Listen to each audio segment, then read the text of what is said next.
இந்த development milestones வந்து இன்னைக்கு இருக்க எல்லா பேரண்ட்ஸ்க்கும் அத பத்தின அவேர்னஸ் இருக்காங்க.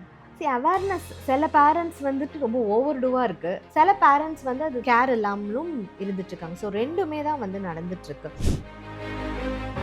3 வயசுல பேசிடுறாங்கன்னா தட்ஸ் ஃபைன். பட் 5 வயசு வரைக்கும் பேசல அப்படின்னா அது பேனிக் ஆகவும் வேண்டாம். அதே சமயத்துல அதை வந்து கேஷுவலாகவும் விட வேண்டாம். இப்போ ஒரு பையனுக்கு 2 வயசு ஆகுது. அவன் வந்து அம்மா, அப்பா அப்படின்ற வார்த்தைய தாண்டி வேற எதுவுமே சொல்லல. அதே ஏஜ்ல இருக்கக்கூடிய பக்கத்து வீட்டு பையன் வந்துட்டு நெறைய வார்த்தைகள் யூஸ் பண்றான் அப்படின்னா, இந்த கம்பேரிசன் வச்சு பேரண்ட்ஸ் வந்து நம்மளோட பையனுக்கு ஏதோ ஒரு பிரச்சனைன்னு அவங்க வந்து முடிவெடுக்கணும். முடிவெடுக்கவே கூடாது. ஆனா நிறைய பேரண்ட்ஸ் அது மாதிரி முடிவு எடுக்கிறாங்க. ஒரே விஷயத்த திருப்பி திருப்பி திருப்பி ரிப்பீட் பண்ணிட்டு இருக்கிறதுனால அந்த குழந்தை வந்து கண்டிப்பாக அதை பிடிச்சிக்கும் கற்றுக்கும் அப்படின்ற மாதிரி நம்ம சொல்லவே முடியாது. ஒவ்வொரு குழந்தைக்கும் ஒரு ஒரு மாதிரி. இந்த பிரச்சனைகளுக்கெல்லாம் ஏர்லியாக போய் ஒரு எக்ஸ்பர்ட்டை நம்ம போய் பார்க்கறதுனால என்ன மாதிரியான ஃபியூச்சர் பிரச்சனை நம்மளால தடுக்க முடியும்? முதல்ல இந்த கம்பேரிசன். ஓகே, அவங்க இதை செஞ்சுட்டாங்க, இவங்க இதை செஞ்சுட்டு இருக்காங்க, இந்த குழந்தை அது செய்யுதுன்ற அந்த கம்பேரிசனால அந்த குழந்தைக்கு ஒரு ப்ரெஷர் கொடுக்காம இருக்கும். ஒரு 2 வயசுக்கு மேலே இல்லை பேச ஆரம்பித்ததுக்கப்புறம் இந்த 3 வயசு 3.5 வயசு வரும்போது கூட இல்லை நம்ம என்ன சொன்னேன் திருப்பி வந்து ரிப்பீட் பண்ணேன். ஸோ நம்ம தெரிஞ்சுக்கலாம் நம்ம என்ன சொன்னோம் அந்த குழந்தை அது வந்து என்ன புரிஞ்சிட்ருக்காங்க அப்படின்றத தெரிஞ்சுக்கிறதுக்கும் ஒரு வாய்ப்பாக இருக்கும். ஸோ ஒவ்வொரு மெத்தடுமே நம்ம எப்படி தான் நம்ம குழந்தைகிட்ட கண்டுபிடிக்க முடியும். ஹாய் ஹலோ வணக்கம் ஆதன் ஆரோக்கியம் வியூவர்ஸ். நான் உங்கள் அனிக்ஷா சுவாமிநாதன் அண்ட் வெல்கம் டு ஆதன் ஆரோக்கியம் சேனல். நம்மளோட சேனலில் தொடர்ந்து நிறைய ஹெல்த் ரிலேட்டட் வீடியோஸ் போட்டுட்டு இருக்கோம். அந்த வகையில் இன்னைக்கு டெவலப்மெண்ட் மைல்ஸ்டோன்ஸ் தான் என்னன்னு நம்ம பார்க்க போகிறோம். டெவலப்மெண்ட் மைல்ஸ்டோன்ஸ்லாம் ஃபர்ஸ்ட் ஆஃப் ஆல் என்ன, இது எப்படி நம்ம வந்து கால்குலேட் பண்ணணும், ஃபர்ஸ்ட் ஆஃப் ஆல் இன்னைக்கு இருக்கக்கூடிய பேரண்ட்ஸ் இதை வந்து கால்குலேட் பண்ணுறாங்களா இல்லையான்னு நிறைய விஷயங்கள் இந்த வீடியோவில் நம்ம பேச போகிறோம். அண்ட் இதை பற்றி பேசுறதுக்கு நம்மளோட யார் இணைஞ்சிருக்காங்கன்னா ஆஷா பாக்யராஜ் மேம். அவங்க கிட்ட இதை பற்றி கேட்டு தெரிஞ்சுக்கலாம் வாங்க. வணக்கம் மேம். வணக்கம். எப்படி மேம் இருக்கீங்க? நல்லா இருக்கு, தேங்க்யூ. ஸோ இந்த டெவலப்மெண்ட் மைல்ஸ்டோன்ஸ் அப்படின்னு சொல்றாங்க மேம். ஃபர்ஸ்ட் ஆஃப் ஆல் அப்படின்னா என்ன? இப்போ குழந்தை பிறந்தோடனே எல்லா ஹாஸ்பிட்டல்ஸுமே வந்து பார்த்தீங்கன்னா பீடியாட்ரிக் டாக்டர்ஸ் வந்து அந்த கார்டு மாதிரி ஒன்று கொடுத்துருவாங்க. இந்தந்த ஏஜுக்கு இந்தந்த மைல்ஸ்டோன் வந்து அச்சீவ் பண்ணியிருக்கணும் அப்படின்றது. ஹெட் அந்த பொசிஷனிங் அந்த நிற்கிறதா இருக்கட்டும், smile, I to eye contact, பேரை சொன்னால் திரும்பி பார்க்குறாங்களா, ஒரு பொருள் இப்படி நம்ம கொடுத்தோம்னா அதை வாங்குறாங்களா இப்படின்ற மாதிரி ஒவ்வொரு ஸ்டேஜ் நடக்கிறாங்களா, இது மாதிரி ஒவ்வொரு ஸ்டேஜில் வந்து மானிட்டர் பண்ணுறதுக்கு கொடுப்பாங்க. So that is developmental milestone. இதில் வந்து ஸ்பீச் எல்லாமே வந்து இன்க்ளூட் ஆகும். ஓகே, பட் இந்த டெவலப்மெண்ட் மைல்ஸ்டோன்ஸ் வந்து இன்னைக்கு இருக்க எல்லா பேரண்ட்ஸ்க்கும் அதை பற்றின அவேர்னஸ் இருக்காங்க. அவேர்னஸ் சில பேரண்ட்ஸ் வந்துட்டு ரொம்ப ஓவர்டூவா இருக்கு. ஓகே, அந்த கார்டை வச்சுட்டு பக்கத்துலேயே குழந்தைங்க உட்காந்து இது செஞ்சுட்டாங்களா இது செஞ்சுட்டாங்களான்னு மாதிரி பார்த்துட்டு இருக்காங்க. சில பேரண்ட்ஸ் வந்து அது கேர் இல்லாமலும் இருந்துட்டு இருக்காங்க. ஸோ 2மே தான் வந்து நடந்துட்டு இருக்கு. பட் ப்ராப்பராக அது வந்து இருக்கணும். இப்போ வந்து ஒரு குழந்தை 0 to 6 months இருந்ததுன்னா பேசிக் ரெஸ்பான்ஸ் நம்மளை பார்த்து சிரிக்கிறாங்களா, ஓகே, அதுதான் ஐடென்டிஃபிகேஷன் தான் அந்த 0 to 6 months நடக்கும். அவ்வளோ இருந்தால் போதும் அந்த அந்த இடத்துல. பட் அதை மீறி வந்துட்டு இப்போ பார்த்தீங்கன்னா இந்த 0 to 6 months ஃப்ளாஷ் கார்டை கொடுத்து நம்ம பார்க்கணும் பண்ணணுன்ற அளவுக்கு கொண்டு போகிறாங்க. அது ரொம்ப ஓவர்டூவாக இருக்குது. ஸோ என்ன பேசிக் ரெஸ்பான்ஸ் அப்படின்றது பீடியாட்ரிக் கிட்ட கேட்டே அவங்க வந்துட்டு அது தெரிஞ்சுக்கிட்டு அது இருந்தால் போதும் அப்படின்றது பார்க்கலாம். இப்போ நிற்கிறாங்க, நடக்கிற வயசு வந்துருச்சு அப்படின்னா அந்த மூமெண்ட் இருக்கா, ஓகே, பிடிச்சி இப்படி ஏந்திரிச்சு நிற்கிறதுக்கு ட்ரை பண்ணுறாங்களா, அந்த மூமெண்ட் இருக்குதா அப்படின்றது தான் நம்ம டெஸ்ட் பண்ணுமே தவிர்த்து எடுத்தோடனே வந்து நடக்க ஆரம்பிச்சிடணும் ஒரே நாளில் நடந்துடணும் அந்த குழந்தையால முடியாதுல்ல. ஸோ இப்போ நீங்கள் இந்த டெவலப்மெண்ட் மைல்ஸ்டோன் அப்படின்னு சொல்லிட்டு ஒரு சார்ட் இருக்குது அப்படின்றத சொல்கிறீங்க. ஸோ இப்போ இந்த மைல்ஸ்டோன்ஸ் வந்து எல்லாருக்கும் ஒரே மாதிரி தான் இருக்குமா, இல்லை ஒரு சில பேருக்கு இதுலேருந்து வெளிவந்து அவங்களோட க்ரோத் வந்து வேறு மாதிரி இல்லை? டெஃபினட்டாக வந்துட்டு it varies, children to children vary ஆகுது. அதுதான் நான் சொல்கிறேன். இப்போ சில குழந்தைங்க வந்து பார்த்தா 3 வயசுலேயே பேசுகிற குழந்தையும் இருக்குது. சில குழந்தைங்க 5 வயசுல தான் ஆரம்பிப்பாங்களே. பட் அதுக்காக நம்ம வந்து 3 வயசுல பேசிடுறாங்கன்னா தட்ஸ் ஃபைன். பட் 5 வயசு வரைக்கும் பேசலை அப்படின்னா அது பேனிக் ஆகவும் வேண்டாம். அதே சமயத்தில் அதை வந்து கேஷுவலாகவும் விட வேண்டாம். இப்போ ட்ரை பண்ணுவாங்க, ரைட், இந்த பேசுறதுக்கு ஏதோ அவங்களோட பாஷையில் வந்து ஏதோ ஒன்று சொல்லுவாங்க. நம்ம கூப்பிட்டா அதுக்கான ரெஸ்பான்ஸ் இருக்கும், பேர் சொன்னால் அதுக்கான ரெஸ்பான்ஸ் இருக்கும், அவங்களுக்குன்னு ஒரு லாங்குவேஜ், இது எல்லாமே நடக்குதுன்னா you can be casual. But ஒரு இடத்துல ஸ்டக்காக இருக்காங்க, நம்ம கூப்பிட ரெஸ்பான்ஸ் இல்லை, நம்ம ஒரு விஷயத்த வந்து கேட்குறோம் அப்படின்னா அவங்களோட பாஷையில் அதுக்கு ஏதோ ஒன்று அவங்க வந்து ரெஸ்பான்ஸ் பண்ணுவாங்க ஆக்ஷன்லையாச்சும். இதெல்லாம் இல்லை அப்படின்னா வி நீட் டு வரி. இப்போ ஒரு பையனுக்கு 2 வயசு ஆகுது. அவன் வந்து அம்மா, அப்பா அப்படின்ற வார்த்தைய தாண்டி வேற எதுவுமே சொல்லல. அதே ஏஜ்ல இருக்கக்கூடிய பக்கத்து வீட்டு பையன் வந்துட்டு நெறைய வார்த்தைகள் யூஸ் பண்றான் அப்படின்னா, இந்த கம்பேரிசன் வச்சு பேரண்ட்ஸ் வந்து நம்மளோட பையனுக்கு ஏதோ ஒரு பிரச்சனைன்னு அவங்க வந்து முடிவெடுக்கணுமா? முடிவெடுக்கவே கூடாது. ஆனா நெறைய பேரண்ட்ஸ் அது மாரி முடிவு எடுக்குறாங்க. ஏன்னா அது வந்து அந்த இண்டிவிஜுவல் பேரண்ட்ஸ் மட்டும் கிடையாது. சுத்தி இருக்கிற தாத்தா, பாட்டி, அத்தை, மாமா எல்லாருமே வந்து இந்த வயசுல நீயெல்லாம் பேசிட்ட. பாரு உன் பையன் இன்னும் பேசல, உன் பொண்ணு இன்னும் பேசல, நடக்கல அப்படின்னு சொல்லும்போது ஆப்வியஸா அந்த கம்பேரிசன் கொண்டு வராங்க. அந்த கம்பேரிசன் கொண்டு வரவே கூடாது. Each child differs. ஓகே இது வந்து it is not a race. Brain development, அந்த மோட்டார் ஸ்கில்ஸ் இது எல்லாமே ஒவ்வொரு குழந்தைக்கும் ஒரு ஒரு மாதிரி தான் நடக்கும். அவங்கவங்களோட பிரெயின் டெவலப்மெண்ட்க்கு ஏத்த மாதிரி தான். ஸோ நம்ம கம்பேர் பண்ணிட்டோம்னா, இந்த சார்ட் இப்ப நான் சொன்ன மாரி சார்ட்ட வச்சுட்டு பக்கத்திலேயே உட்காந்துட்டு இது நம்ம அப்படி பார்த்துட்டு இருக்க முடியாது. ஓகே. இந்த சர்டைன் ஏஜுக்கு மேல நடக்கலையா, எந்த ஒரு ரெஸ்பான்ஸுமே இல்லாம இருக்கு அப்படின்னா, then please talk to a pediatric. அதுவுமே நீங்க வந்து அவங்க பக்கத்து வீட்டு, எய்த்த வீடு நான் வந்து இப்ப சில பேர் வந்து சொல்லுவாங்கல்ல, இந்த பேசாம இருந்தா இந்த வைத்தியம்லாம் செய்யுங்க, பண்ணுங்க. அதெல்லாம் வந்து சொல்லுவாங்க. அதெல்லாம் மீறி அந்த குழந்தை பேசலன்னா, அந்த குழந்தைய போட்டு நம்ம பிரஷர் பண்ணக்கூடாது. We need to go to a doctor right? Okay. அதுக்கான ப்ராப்பரா அது என்னன்றத கேட்டு நம்ம தெரிஞ்சுக்கணுமே தவிர்த்து, தயவு செஞ்சு கம்பேர் பண்ணாதீங்க. ஓகே. ஸோ இப்போ இந்த டெவலப்மென்ட் மைல்ஸ்டோன் நம்ம வந்து கால்குலேட் பண்ணக்கூடிய ஸ்டேஜ்ல, எப்படி மேம் ஒரு பெர்சன் வந்துட்டு, இல்ல ஒரு குழந்தை வந்துட்டு ஸ்லோ லேர்னரா இருக்காங்கன்னு நம்மளால ஐடென்டிஃபை பண்ண முடியும்? Slow learning is something different.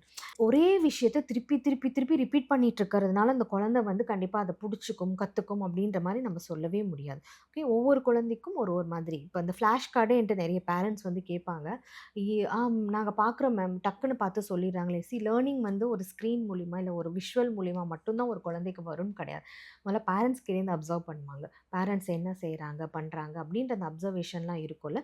So, நம்ம ஒவ்வொரு ஸ்டேஜ்லயுமே வந்து அத தான் நம்ம நோட் பண்ணணும். அம் என்ன நம்ம வந்து குழந்தைங்களுக்கு குடுக்குறோம், பண்றோம். இப்ப இந்த ஸ்க்ரீன் அடிக்ஷன் வேற ஜாஸ்தியா இருக்கறனால, மோஸ்ட் ஆஃப் த கிட்ஸ் வந்து பார்த்தீங்கன்னா, டக்குன்னு அந்த ஸ்பீச் டிலே இருக்கு. 2வது ஸ்லோ லேர்னிங்குமே வந்துடுது. ஏன்னா, அந்த கான்சன்ட்ரேஷன் வந்து இருக்க மாட்டேங்குது. இதெல்லாம் வச்சு நம்ம ஒரு லேபிளிங் வந்து இந்த குழந்தைக்கு குடுக்கவே முடியாது. நீங்க பார்க்குறீங்க ஸ்க்ரீன் டைம் ஜாஸ்தியா இருக்கு. மேபி அதனால இருக்கலாம் அப்டின்னா, ஸ்டாப் பண்ணுங்க ஸ்க்ரீன் டைம். அதுக்கப்புறம் எப்டி என்ட்ட நெறைய பேரண்ட்ஸ் அத வந்து ஃபீட்பேக்கா குடுத்துருக்காங்க மேம். நான் ஸ்க்ரீன் டைம் ரெட்யூஸ் பண்ணேன்.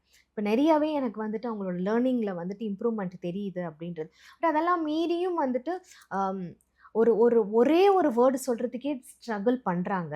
ரொம்ப நேரம் எடுத்துக்கிறாங்க. ரொம்ப நாட்கள் எடுத்துக்கிறாங்க. நாங்க முடிஞ்ச அளவுக்கு வந்து அதே மாரி அப்ரோச்சும் மாத்தணும். இப்ப நான் சொன்ன மாரி விஷுவலா காமிக்கிறாங்களா? நெக்ஸ்ட் ஆடியோவா ட்ரை பண்ணுங்க. இல்ல 2ம் சேர்ந்து உங்களுக்கு ஒரு ஸ்டோரி மாதிரி சொல்லி பண்ணுங்க. நீங்க ஆக்ஷன் பண்ணி காமிங்க. பண்ணுங்க. இது எல்லாமே உங்களோட அப்ரோச் எல்லாமே வொர்க் அவுட் ஆகலன்னா, தென் அதுக்கான எக்ஸ்பர்ட் கிட்ட நம்ம திருப்பி கூட்டு போய் தான் சரி. ஸோ ஒரு கிட்டுக்கு வந்து பயங்கரமான அண்டர்ஸ்டாண்டிங் இருக்கு. என்னோட குழந்தை வந்து நான் என்ன சொன்னாலும் வந்து புரிஞ்சுக்கிறா. ம். ஆனா, அவளால எந்த விதமான ரெஸ்பான்ஸும் குடுக்க முடியல. ம். ஸ்ட்ரகிள் பண்றா அப்டின்னா, அது என்ன விதமான ப்ராப்ளமா இருக்கும் மேம்? அது என்ன மாதிரி ரெஸ்பான்ஸ் வரமாட்டேங்குது? எல்லா விஷயத்துக்குமே ரெஸ்பான்ஸ் வரலையா? இல்ல சில விஷயங்களுக்கு மட்டுமா? இப்ப வந்து வீட்ல அம்மா, அப்பா மட்டும் இருக்கிறாங்க. அந்த இடத்துல வந்துட்டு நம்ம என்ன கேட்டாலும் அந்த குழந்தை வந்து லாங்குவேஜா வரலனாலும், வேற மாதிரி பிஹேவியர் வைஸ் அந்த ரெஸ்பான்ஸ் கிடைச்சிருதுன்னா, அது இஷ்யூ கிடையாது. வீட்டுக்கு கும்பல் வராங்க, ஏதோ ஒரு கெஸ்ட் வராங்க. அப்ப அந்த சோஷியல் ஆங்சைட்டியால அந்த குழந்தை பேச மாட்டேங்குது அப்படின்னா, தட் இஸ் டிஃபரெண்ட்ல. ஸோ என்ன சிச்சுவேஷன்ல அவங்க அது மாதிரி இருக்காங்கன்றத நம்ப அப்சர்வ் பண்ணணும். அதனால தான் பேரண்டிங்ல அப்சர்வேஷன் ரொம்ப ரொம்ப மேண்டேட்டரி. இப்ப பிள்ளைய எல்லா நாளும் அவங்க வந்து வருஷக்கணக்கா ஒரே மெத்தட்ல அப்படியே விளையாண்டுட்டு இருக்காங்க அப்படின்னா, அந்த இடத்துல வந்துட்டு என்னன்றத பார்க்கணும். நம்ம வேற இன்ட்ரோடியூஸ் பண்ணணும். அத அவங்க அடாப்ட் பண்ணிக்கிறாங்களா பார்க்கணும். இல்ல நம்ம சொல்லி தரதெல்லாம் அவங்க வந்து அக்செப்ட் பண்ணிக்க மாட்டேங்கிறாங்க. ஒரே கேம் சீக்வென்ஷியலா அதே மாதிரி எப்ப பார்த்தாலும் விளையாண்டுட்டு இருக்காங்கன்னா, then you need to contact an expert. So ஒவ்வொரு சிச்சுவேஷனுக்கும் ஒவ்வொரு விதமா இது வந்து மாறிட்டே இருக்கும். ஸோ இந்த மாரி ஒரு 5 சைன்ஸ் ஒரு 5 சிம்ப்டம்ஸ் இதெல்லாம் இருந்தா ஒரு எக்ஸ்பர்ட்ட கண்டிப்பா கான்டாக்ட் பண்ணணும். எஸ்பெஷலி இந்த டெவலப்மென்ட் ஸ்டேஜ்னா, என்ன மாரியான சைன்ஸ் சொல்லுவீங்க மேம்? நம்பர் 1 அதான். பேர கூப்பிட்டும் அவங்க திரும்பவே மாட்டேங்கிறாங்க. ஆஃப்டர் சோ மெனி நீங்க வந்து நெறைய வந்து அவங்கள ட்ரை பண்ணிட்டீங்க, அவங்க பேர ரெஜிஸ்டர் பண்றதுக்கு. பட் அதுவுமே திரும்பி பார்க்க மாட்டேங்கிறாங்க. ஐ டூ ஐ கான்டாக்ட் சுத்தமா இருக்கவே மாட்டேங்குது. எப்ப பார்த்தாலும் இப்ப சில வாட்டி அவங்களுக்கு பிடிச்ச விஷயத்த நம்ப பேசுறோம், அவங்க பிடிச்ச விஷயத்த நம்ம ரைம்ஸா பாடுறோம், பண்றோம்னா, அந்த இடத்துல வந்துட்டு அவங்களுக்கு அந்த ஐ டூ ஐ கான்டாக்ட் ஆப்வியஸா இருக்கும். அதுவும் இருக்க மாட்டேங்குது. அவங்களோட பேசிக் நீட்ஸே அவங்களால வந்துட்டு பண்ணி சரி செஞ்சுக்க முடியல. இல்ல கம்யூனிகேட் பண்ணிக்க முடியல. இப்ப நம்ம யூசுவலா அதுலேருந்து தானே ஆரம்பிப்போம். இந்த பாட்டி ட்ரெய்னிங்கா இருக்கட்டும், இந்த விஷயங்கள்லாம் அது. 4வது உங்களோட லாங்குவேஜ் கூட அவங்களுக்கு புரிஞ்சுக்க மாட்டேங்கிறாங்க. அத வந்து அவங்களோட பாஷையில எங்களுக்கும் திருப்பி வந்துட்டு அதை சொல்ல மாட்டேங்கிறாங்கன்னா அது ஒன்று. 5வது இது அந்த கார்டில் கொடுத்துருப்பாங்கல்ல சில மைல்ஸ்டோன்ஸில், அதெல்லாம் ஆஃப்டர் 6 மந்த்ஸும் என் குழந்தை வந்து பண்ண மாட்டேங்கிறாங்க, எந்த ஒரு இம்ப்ரூவ்மெண்ட்டுமே இருக்க மாட்டேங்குது, இந்த 5 சைன்ஸும் இருந்தது அப்படின்னா திரும்பி அவங்க வந்து எக்ஸ்பர்ட்டை பார்க்கணும் கண்டிப்பாக. ஸோ இந்த பிரச்சனைகளுக்கெல்லாம் ஏர்லியாக போய் ஒரு எக்ஸ்பர்ட்டை நம்ம போய் பார்க்கறதுனால என்ன மாதிரியான ஃபியூச்சர் பிரச்சனைகள் நம்மளால தடுக்க முடியும்? முதல்ல இந்த கம்பேரிசன். ஓகே. ஓகே, அவங்க இதை செஞ்சுட்டாங்க, இவங்க இதை செஞ்சுட்டு இருக்காங்க, இந்த குழந்தை அது செய்யுதுன்ற அந்த கம்பேரிசனால அந்த குழந்தைக்கு ஒரு ப்ரெஷர் கொடுக்காம இருப்போம். 2வது, நிஜமாலே அந்த குழந்தைக்கு ஏதோ ஒரு பிரச்சனை இருக்குன்னா நம்ம ப்ராப்பராக அது வந்து எக்ஸ்பர்ட் பார்த்துட்டு அவங்க ஐடென்டிஃபை பண்ணிட்டாங்க அப்படின்னா கரெக்டாக அந்த ஏஜில் அவங்களுக்கு என்ன ஹெல்ப் பண்ண முடியுமோ பண்ணாலும். இப்போ 45 இயர்ஸ்லாம் கூட வந்து எனக்கு ஏடிஹெச்டி இருக்குமோன்ற ஒரு சந்தேகத்தில் நிறைய அடல்ட்ஸ் எல்லாமே வராங்க. எதனால் வருது நம்ம அதை பற்றி படிக்கிறோம், நம்ம அதில் வச்சு அனலைஸ் பண்ணுவோம். ஒரு குழந்தைய நம்ம அப்படி பண்ண முடியாது, ரைட்? ஸோ அப்சர்வ் பண்ணிவிட்டு அந்தந்த ஏஜில் நம்ம அதை ஐடென்டிஃபை பண்ணிட்டோம் அப்படின்னா அதுக்கான தெரப்பி மூலிமா அவங்களால வந்துட்டு அதை சரி செஞ்சுக்க முடியும். 3வது, நம்மள மீறி அந்த ப்ரெஷர் கொடுக்குறோம்ல, அப்போ ப்ரெஷர் கொடுக்கும்போது தனக்கு நிஜமாலே இப்படி ஒரு பிரச்சனை இருக்குது போல இருக்குது, இந்த குழந்தைகிட்ட போயிட்டு எப்போ பார்த்தாலும் நீ எல்லா விஷயத்தையும் பொறுமையாக தான் செய்கிற, பொறுமையாக தான் கற்றுக்கிறன்றத சுற்றி இருக்கிறவங்க எல்லாம் பேசிகிட்டே இருந்தால் ஆப்வியஸாக அது நிஜமாவே வந்து எல்லா விஷயத்தையும் ஸ்லோவாக பண்ண ஆரம்பிச்சு நம்ம இப்படி தான் போல இருக்குன்னு. ஸோ அந்த எல்லாமே நம்ம அவாய்ட் பண்ணிக்கலாம். ஸோ இப்போ டெவலப்மெண்ட் ஸ்டேஜில் ஒரு குழந்தைக்கான மைல்ஸ்டோன் அச்சீவ் பண்ணுறதுக்கு ஃப்ளாஷ் கார்ட்ஸ் வந்து ரொம்பவே பாப்புலராக இருக்குது. இது மாதிரி வேறு என்னென்ன விஷயங்கள்லாம் யூஸ் பண்ணால் ரொம்பவே பெட்டராக இருக்கும்? ப்ளே பேஸ் பண்ணி எந்த ஒரு லேர்னிங்குமே அந்த குழந்தைக்கு கொடுக்கலாம். ஓகே. ஓகே, இப்போ வீட்டில் நம்ம அந்த கொண்டக்கடலை அது மாதிரிலாம் இருக்குது பார்த்தீங்களா, பட் சேஃபாக இருக்கணும், ஏன்னா வாயிலையும் போட்டுறக்கூடாது. பட் அது எல்லாமே உங்களுக்கு மோட்டார் ஸ்கில்மே வந்து டெவலப் பண்ணுன்றதுனால பக்கத்தில் உட்காந்துட்டு அது மாதிரி இந்த சப்பாத்தி மாவு இதெல்லாமே வீட்டில் அவங்க வந்து கொடுக்குற மாதிரி இருக்குது. ஒரு பிளேயில் நம்மளுக்கு என்ன மாதிரியான விஷயங்கள் கொடுக்கலாமே அது எல்லாமே கொடுக்கலாம். ஃப்ளாஷ் கார்ட்ஸுமே that is a age for that. Okay, நம்ம ரொம்ப வந்துட்டு இந்த ஒரு வயசுக்குள்ளே நம்ம வந்து அதை கொடுத்து இவங்க இப்போவே ஏபிசி லேர்ன் பண்ணி அந்த குழந்தை அப்போ என்ன பண்ண போகுது, ரைட்? அவங்களுக்கு முதல்ல ஐடென்டிஃபிகேஷன் வரணும். தனக்கு இதுதான் ஒரு வயிறு வலிக்குது, தலை வலிக்குதுன்னா அதுவே அந்த குழந்தை வந்து இட் வில் டேக் சம் டைமில். அது வந்தாலே வந்து அழுகையால் மட்டும்தான் காமிப்பாங்க. அப்போ அழுகை தான் அவங்களோட லாங்குவேஜ். அந்த குழந்தைக்கு போயிட்டு நம்ம ஏபிசி அப்போவே கற்றுக் கொடுத்து நம்ம ஒரு ஷீல்டோ கப்போ அவங்களுக்கு கொடுக்க போகிறது இல்லைன்றதை முதல்ல பேரண்ட்ஸ் வந்து அதை புரிஞ்சுக்கணும். ரொம்ப சீக்கிரமாக எல்லாத்தையும் அதே 3 இயர்ஸ் இருக்கிற குழந்தை எல்லாமே வந்து நான் வந்து அபாக்கஸ் சேர்க்கட்டுமா, வேதிக் மேக்ஸ் சேர்க்கட்டுமா, எங்கள் 3 இயர்ஸ் குழந்தை முதல்ல அவங்களோட பேசிக் நீட்ஸை சொல்லணும்ல.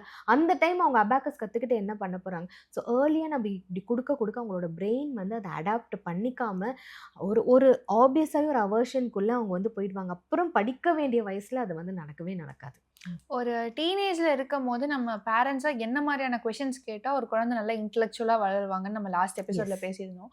அதே மாதிரி ஒரு டெவலப்மெண்ட் ஸ்டேஜில் இருக்கும் போது எப்படி ஒரு குழந்தைக்கு வந்து நம்ம அந்த அண்டர்ஸ்டாண்டிங் அண்ட் ரெஸ்பான்ஸ் சிஸ்டம் நம்ம டெவலப் பண்ணால் அந்த குழந்தைக்கு இன்னும் அந்த கியூரியாசிட்டி இன்னும் டெவலப் ஆகும்? அவங்களுக்கு என்ன மாதிரி லாங்குவேஜ் புரியுதோ அந்த மாதிரி லாங்குவேஜில் ஃபஸ்ட்டு கம்யூனிகேட் அதை எப்படி மேம் ஐடென்டிஃபை பண்ணணும்? இப்போ ஃபார் எக்ஸாம்பிள் நீங்கள் ஸ்டோரியாக சொல்கிறீங்க, வாயில் அப்படி ஒரு ஸ்டோரியாக சொல்கிறீங்க, அந்த ஸ்டோரியை வந்து அந்த குழந்தை வந்து சுத்தமாக லிசனே பண்ண மாட்டேங்குதுன்னா then take a story book. அப்போ அந்த ஸ்டோரி புக்கில் நிறைய வந்து கலர்ஃபுல்லாக பிக்சர்ஸ் இருக்கிற மாதிரி காமிங்க. அதுலேயும் டிஃபர் ஆகும். சில குழந்தைங்க அனிமல்ஸ் இருக்கிற மாதிரி பார்ப்பாங்க, சில குழந்தைங்க வந்துட்டு ஜஸ்ட் ஒரு கலர்ஸ் மட்டும் அப்படி ஒரு ஃபேண்டசி மாதிரி இருக்கிற மாதிரி ஸ்டோரி புக்ஸ். ஸோ அதை அப்சர்வ் பண்ணணும். நம்ம ஒன்றா இன்ட்ரடியூஸ் பண்ணி தான், இது ஜஸ்ட் ஃபார் ஒரு ஸ்டோரி புக்குக்கு மட்டும் நான் இந்த எக்ஸாம்பிள் சொல்கிறேன். சில குழந்தைங்க டைனோசரஸ் இருக்குன்னு பார்க்கும், சில குழந்தைங்க ஸ்பைடர்மேன். ஸோ அப்படி ஒவ்வொரு புக்ஸுமே எடுத்து இன்ட்ரடியூஸ் பண்ணால் தான் தெரியும். சில குழந்தைங்க வந்து நம்ம ஸ்டோரி சொல்லும் போது இன்ட்ரெஸ்டிங்காக உட்காந்துருப்பாங்க. ஓகே, அவங்களும் அதை வந்து கம்யூனிகேட் பண்ணுவாங்க. ஒரு 2 வயசுக்கு மேலே இல்லை பேச ஆரம்பித்ததுக்கப்புறம் இந்த 3 வயசு 3.5 வயசு வரும்போது கூட இல்லை நம்ம என்ன சொன்ன திருப்பி வந்து ரிப்பீட் பண்ணு. ஸோ நம்ம தெரிஞ்சுக்கலாம் நம்ம என்ன சொன்னோம், அந்த குழந்தை அது வந்து என்ன புரிஞ்சிட்ருக்காங்க அப்படின்றத தெரிஞ்சுக்கிறதுக்கும் ஒரு வாய்ப்பாக இருக்கும். ஸோ ஒவ்வொரு மெத்தடுமே நம்ம இப்படி தான் நம்ம குழந்தைகிட்ட கண்டுபிடிக்க முடியும்.